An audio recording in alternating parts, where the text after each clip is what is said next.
आज दोस्तों एक बार फिर से आप सभी लोगों का वाई आर क्लास में बहुत बहुत स्वागत है। तो दोस्तों आज इस पूरे वीडियो में हम सेट नंबर 2021 822 HL कोड में प्रश्न नंबर 3 के सभी खंड, इसके पहले के वीडियो में मैंने अच्छे तरीके से आप लोगों को पढ़ा दिया था।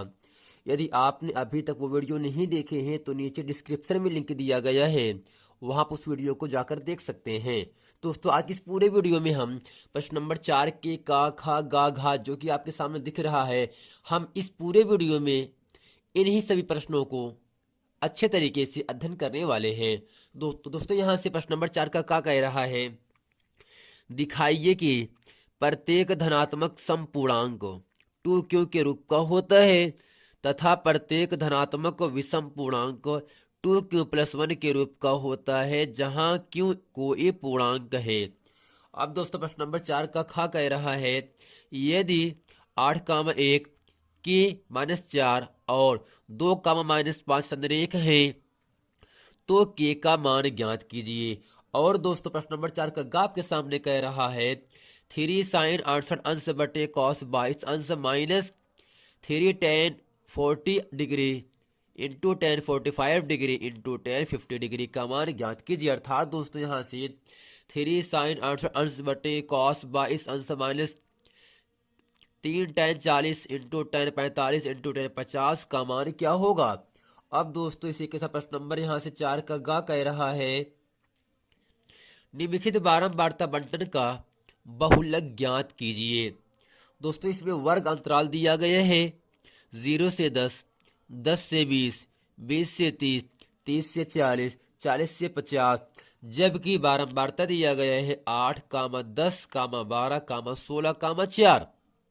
दोस्तों हमको करना क्या है, प्रश्न नंबर 4 की घा में हमें इस पूरे सवाल का बहुलक ज्ञात करना है। और दोस्तों इस पूरे वीडियो में प्रश्न नंबर 4 के का खा गा घा अच्छे तरीके से हम पढ़ने वाले हैं और हम ये आशा करते हैं कि आप इस वीडियो को अंत तक जरूर बने रहेंगे। तो दोस्तों प्रश्न नंबर 4 का कह रहा है, दिखाइए कि प्रत्येक धनात्मक समपूर्णांक 2q के रूप का होता है तथा प्रत्येक धनात्मक विषम पूर्णांक 2q+1 के रूप का होता है जहां q कोई पूर्णांक है। अब दोस्तों यहां से लिखेंगे दिया है, दोस्तों दिया कहां से मानेंगे, माना धनात्मक पूर्णांक, माना धनात्मक पूर्णांक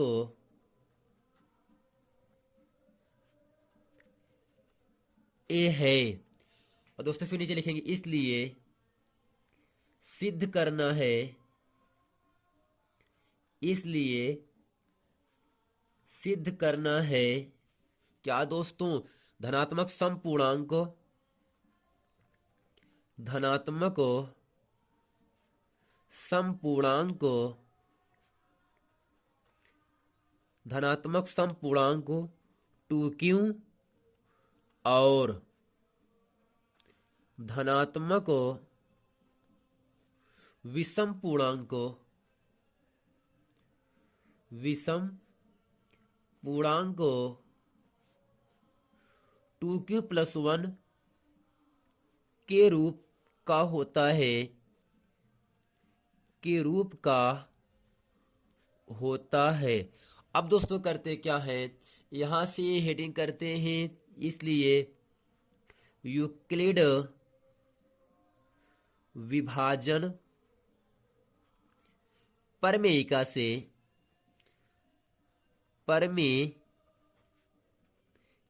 से। और दोस्तों सूत्र क्या होता है यहां आपके सामने लिखेंगे, a बराबर BQ+R, जहां दोस्तों a आपका भाज्य होता है, b आपका दोस्तों भाजक होता है, q आपका भागफल और दोस्तों r आपका शेषफल होता है। जिसमें दोस्तों जो r का मान होगा वह दोस्तों 0 से बड़ा या बराबर, लेकिन दोस्तों यहां से b से छोटा होना चाहिए। अब दोस्तों यहां से करते क्या है, जो q का गुणांक दिया गया है दोस्तों 2 दिया गया है, दोस्तों जो q का गुणांक लगा होगा वही आपका b का मान कहलाता है। तो दोस्तों b का मान जो होता है वह दोस्तों अगर 2 है तो r का मान 0, 1 रखा जाएगा। तो यहां से दोस्तों क्या होगा, बी बराबर आपको दिया गया है, तो दोस्तों आर का मान क्या होगा 0,1। अर्थात दोस्तों जो भी आपका बी का गुणांक क्यू का गुणांक दिया गया होगा उससे एक कम ही आपका आर का मान होता है।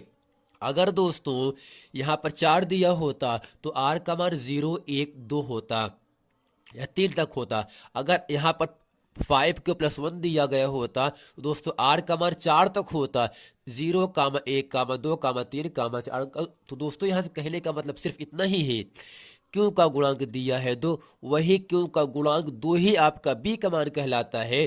तो दोस्तों 20 से एक कम अर्थात 0,1 यह दोस्तों आपका आर का मान कहलाएगा। अब दोस्तों करते क्या है, ऐसे लिखेंगे ए बराबर दोस्तों क्या है, बी का मान यहां से 2 दिया है, 2Q + R। दोस्तों आर का मान हमें एक बार रखना है 0, तो यहां से लिखेंगे आर बराबर 0 रखने पर दोस्तों होगा क्या, ए बराबर 2Q प्लस दोस्तों यहाँ पर आर का मान 0 हो गया। और दोस्तों 0 को किसी भी संख्या में जोड़ने पर दोस्तों संख्या में कोई परिवर्तन होता नहीं है। अर्थात दोस्तों जब क्यू का मान 1 रखेंगे, 2 × 2, क्यू का मान 2 रखेंगे, 2 दूनी 4, क्यू का मान 3 रखेंगे, 2 × 6 प्राप्त हो जाएगा। अर्थात दोस्तों 2Q में क्यू का कोई भी मान रखने पर दोस्तों यह आपका एक सम पूर्णांक प्राप्त हो रहा है। तो यहां से लिखेंगे ब्रैकेट में, यह एक सम पूर्णांक है, सम पूर्णांक है। अब दोस्तों करते क्या है, यहां से अब लिखेंगे आर बराबर 1 रखने पर दोस्तों होगा क्या, यहां से तो यहां से लिखेंगे ए बराबर 2Q। अब दोस्तों जहां आर है वहां पे रखेंगे 1, तो यहां पर होगा 2Q + 1। और दोस्तों 2Q एक सम संख्या है, सम संख्या में 1 जोड़ने से विषम संख्या प्राप्त हो जाता है। तो यहां से लिखेंगे यह एक विषम पूर्णांक है, यह एक विषम पूर्णांक है। दोस्तों नीचे यहां से लिखेंगे अतः किसी धनात्मक पूर्णांक 2Q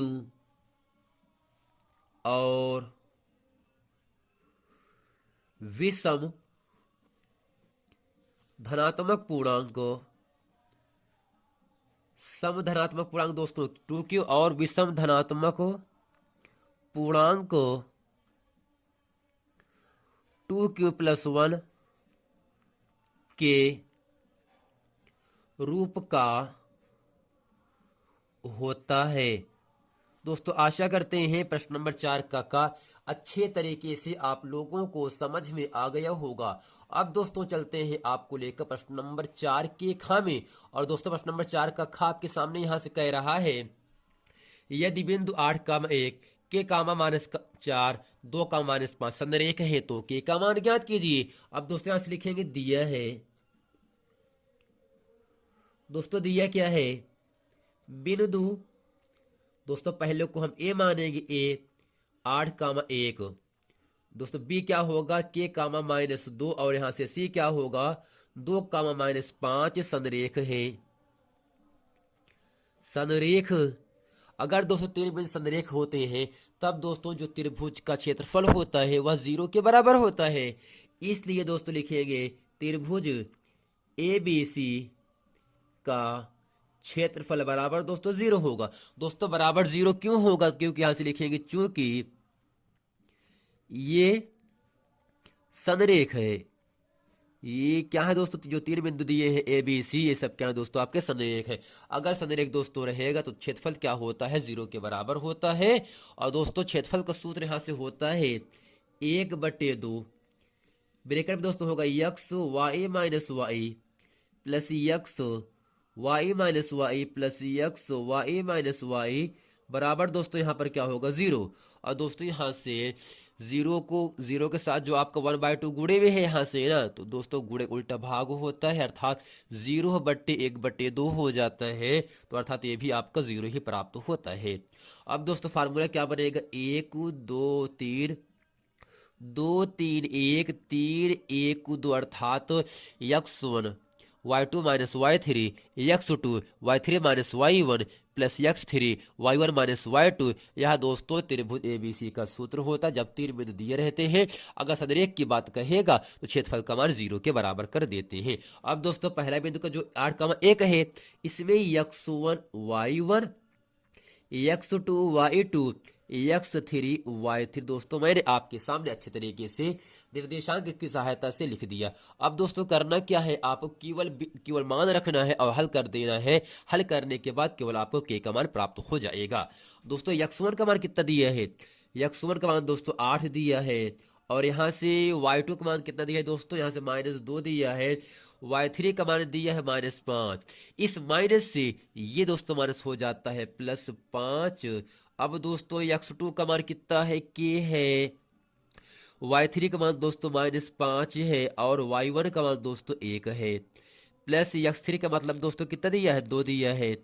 y1 का मान दोस्तों 1 है। y2 का मान यहाँ से -2 से +2 हो जाएगा बराबर दोस्तों 0 हो गया। दोस्तों यहाँ से मैंने कुछ नहीं, केवल x1 y1 x2 y2 x3 y3 केवल मान रखा हो बस। अब दोस्तों यहाँ से होगा 8, 5 में दोस्तों 2 घटाएंगे तो होगा यहाँ से 3 प्लस दोस्तों के होगा माइनस माइनस जुड़ता है तो आपको मिलेगा -5 -1 -6 हो गया और दोस्तों +2 2 1 दोस्तों 3 होता है बराबर 0 हो गया।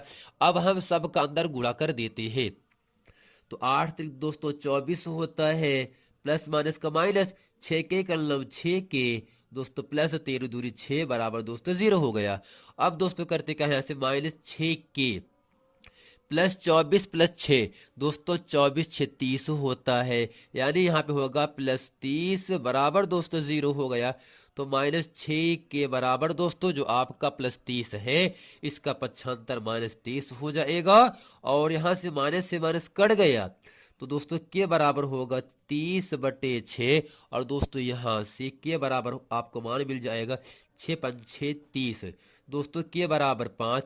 इस पूरे प्रश्न का उत्तर हो जाता है। तो दोस्तों आशा करते हैं तीन बिंदु दिए रहने पर अगर संरेख कहेगा तब दोस्तों जो आपका त्रिभुज एबीसी प्राप्त होता है उसका जो क्षेत्रफल होता है वह दोस्तों 0 के बराबर हो जाता है। और दोस्तों क्षेत्रफल का सूत्र क्या होता है, 1/2 x1 y2 minus y3 plus x2 y3 minus y1 plus x3 y1 minus y2 बराबर 0। दोस्तों अगर यहाँ से संरेख कहेगा तभी आपका क्षेत्रफल का मान 0 के बराबर होगा, अन्यथा 0 के बराबर नहीं होगा। अब दोस्तों चलते हैं प्रश्न नंबर 4 का गा पढ़ते हैं। अब दोस्तों प्रश्न नंबर 4 का गा कह रहा है 3 sin 68 अंश बटे cos 22 अंश माइनस 3 tan 40 अंश mine into tan 40 degree into tan 50। दोस्तों हमें करना क्या है, इसको पूरा हल करना है और दोस्तों हल करने के बाद जो भी मान आएगा वह इस पूरे प्रश्न का उत्तर हो जाएगा। अब दोस्तों हम ये देखते हैं क्या साइन और कॉस का जो दो कोण दिया है 68 और 22, क्या इन दोनों कोणों का योगफल 90 होता है। 8 2 10 6 2 8 1 9 अर्थात दोस्तों 68 और 22 दो कोणों का योगफल 90 अंश हो जा रहा है। इसलिए दोस्तों अगर हम अंश को तोड़ेंगे तो हर वाला कोण का मान 90 में से घट जाता है। अगर हर का मान तोड़ेंगे तो 90 में से अंश का कोण का मान घट जाता है। दोस्तों करते क्या है, यहां से लिखेंगे 3 साइन दोस्तों यहां से 68 और 22 दोस्तों क्या होगा 90 होता है। अगर दोस्तों अंश को तोड़ रहे हैं तब दोस्तों नीचे कॉस का कोण का मान घट जाता है। बटे में दोस्तों आपको यहां से दिया है 22 अंश माइनस दोस्तों 3 और दोस्तों यहां से tan 40 और tan 50 इन दो कोणों को योगफल 90 अंश हो जाएगा। तब दोस्तों हम tan 40 को तोड़ दे रहे हैं तो यहाँ पे होगा tan 90 माइनस अर्थात दोस्तों जब 40 को तोड़ेंगे तो 50 कोण का मान घटेगा और दोस्तों यहां से जो tan 45 अंश है इसका मान दोस्तों 1 होता है और लिखेंगे यहां से tan 50 दोस्तों लिख देंगे। अब दोस्तों यहाँ पे होगा साइन 90 माइनस थीटा बराबर दोस्तों होता है कॉस थीटा। तो यहाँ पे होगा आपका 3 दोस्तों साइन 90 का अंतर क्या होता है कॉस 22 अंश बटे कॉस 22 अंश माइनस अब दोस्तों tan 90 माइनस थीटा का सूत्र होता है कॉट थीटा अर्थात कॉट 50। और दोस्तों टेन प्लस करना टेन 50 होता है और यहाँ से होगा इंटू टेन 50 अंश। अब दोस्तों करते क्या है, यहाँ से कॉस 22 अंश बटे कॉस 22 अंश है, यह दोस्तों कटेगा, एक बार पे कट जाएगा, तो 3 का गुणा दोस्तों 1 में करेंगे तो होगा यहाँ से 3 करनम 3 माइनस, और दोस्तों 3 इस कॉट 50 का दोस्तों सूत्र होता है, यहाँ से लिखेंगे चूंकि साइन 90 माइनस थीटा बराबर दोस्तों होता है कॉस थीटा, जिसमें दोस्तों यहाँ से थीटा का मान आपका 22 अंश है, और दोस्तों कॉट थीटा का दोस्तों व्युत्क्रम का सूत्र होता है 1/tan थीटा। तो यहाँ से करते क्या है, तो जो आपका कॉट 50 है इसका व्युत्क्रम सूत्र होता है 1/tan 50, और दोस्तों ये आपका tan 50 पहले से दिया है ऊपर। दोस्तों होगा क्या, tan 50 से tan 50 कट गया, तो यहाँ से 3 माइनस 3 का नाम दोस्तों 3 होगा, तो दोस्तों प्लस 3 माइनस 3, ये दोस्तों कट करके आपको 0 प्राप्त हो जाता है। यही दोस्तों प्रश्न नंबर 4 के गा का उत्तर 0 हो जाता है। और दोस्तों आशा करते हैं प्रश्न नंबर 4 का गा अच्छे तरीके से आप लोगों को समझ में आ गया होगा। अब दोस्तों प्रश्न नंबर यहाँ से 4 का घ आपके सामने इसमें कह रहा है, दोस्तों वर्ग अंतराल दिया गया है, बारंबारता दिया गया है। दोस्तों वर्ग अंतराल में दिया है 0 से 10, 10 से 20, 20 से 30, 30 40 और 40 से 50 दिया गया है। बारंबारता में 8, 10, 12, 16, 4 दिया गया है। दोस्तों हमसे पूछ क्या रहा है, इस आंकड़े का दोस्तों में बहुलक पूछ रहा है। अब दोस्तों यहाँ से बहुलक का दोस्तों सूत्र यहाँ से लिखेंगे, बहुलक बराबर दोस्तों सूत्र क्या क्या होगा यहाँ से, तो L1 प्लस, और दोस्तों होगा F1 माइनस F0 बटे 2F1 minus F0 minus F2, और दोस्तों गुणे में आपका H होता है। यह दोस्तों आपका सूत्र होता है बहुलक ज्ञात करने का सूत्र। अब दोस्तों इसमें F1 F2 F0 H और L1 क्या क्या होगा, हम ये समझ लेते हैं। इस पूरी बारंबारता में जो मान सबसे ज्यादा होगा वही दोस्तों आपका F1 का मान होता है। तो 8, 10, 12, 16, 4 में दोस्तों सबसे ज्यादा मान दोस्तों 16 का है। यही दोस्तों 16 क्या होगा आपका F1 का मान कहलाएगा, और F1 के ठीक नीचे जो मान होगा वो आपका F2 का मान कहलाएगा। F1 के ठीक ऊपर का जो मान 12 दिया है यह दोस्तों आपका F0 कहलाएगा ना। अब इसी के साथ L1 प्राप्त हो करना है आपको दोस्तों। यानी बारंबारता में जो संख्या सबसे ज्यादा होता है उसके जिस सामने चले आते हैं, जो वर्ग अंतराल दिया गया है 30 से 40, इसमें दोस्तों जो आपका 30 है यह आपका L1 है, जो आपका 40 है यह दोस्तों आपका L2 होगा। जबकि दोस्तों 0 से 10, 10 से 20, 20, 10, 30, 30, 10, 40, 40, 10, 50 अर्थात सबके बीच में 10, 10 का अंतर आ रहा है। तो दोस्तों यहां से H का मान क्या होगा आपका 10 हो जाएगा। तो दोस्तों यहां से लिखेंगे प्राप्त आंकड़े से प्राप्त आंकड़े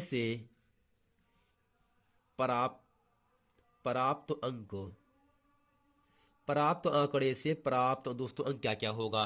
तो यहां से लिखेंगे F1 बराबर 16, F2 बराबर 4, F0 बराबर 12, L1 बराबर दोस्तों कितना होगा आपका 30 दिया है, L1 बराबर 30, और H बराबर दोस्तों 10 होगा। अब यहां से करते क्या है, इन सब का मान रखेंगे और हल करेंगे। हल करने के बाद जो भी मान आएगा वह दोस्तों इस पूरे प्रश्न का उत्तर हो जाता है। अब दोस्तों करते क्या है, यहां से आपके सामने L1 का मान दोस्तों कितना दिया है 30 दिया है, तो ये होगा आपका 30 प्लस, और दोस्तों F1 का मान यहां से दिया है 16, F0 का मान दिया है 12, बटे में दोस्तों क्या होगा 2 गुणे F1 का मान 16 दिया है, F0 का मान दोस्तों यहां से 12 दिया है, और F2 का मान कितना दिया है, F2 का मान 4 है, और दोस्तों गुणे में H है, H का मान कितना है 10 है। अब दोस्तों करते क्या है, यहां से होगा 30 प्लस 16 में दोस्तों 12 घटा दीजिए तो आपको मिलेगा 4, और दोस्तों 16 दूनी 32 होगा, माइनस 12 माइनस 4, माइनस माइनस दोस्तों जुड़ जाता है, तो 12 4 16, और दोस्तों गुणे में आपका 10 लगा ही है।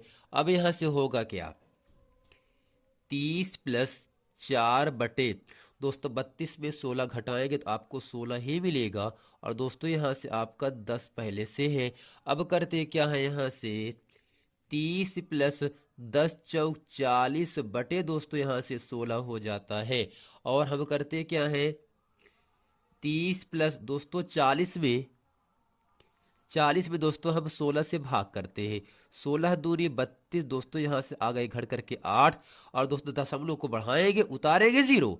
और 16 पहाड़े में 80 5 बार पे आ जाता है। 16 पंचे दोस्तों कितना होगा, 80। अर्थात 40 में 16 से भाग करने के बाद जो मान दोस्तों प्राप्त होगा वो आपके सामने 2.5 प्राप्त हुआ। और दोस्तों 30 में ढाई को जोड़ेंगे तो आपको मिले कितना दोस्तों, 30 × 32.5।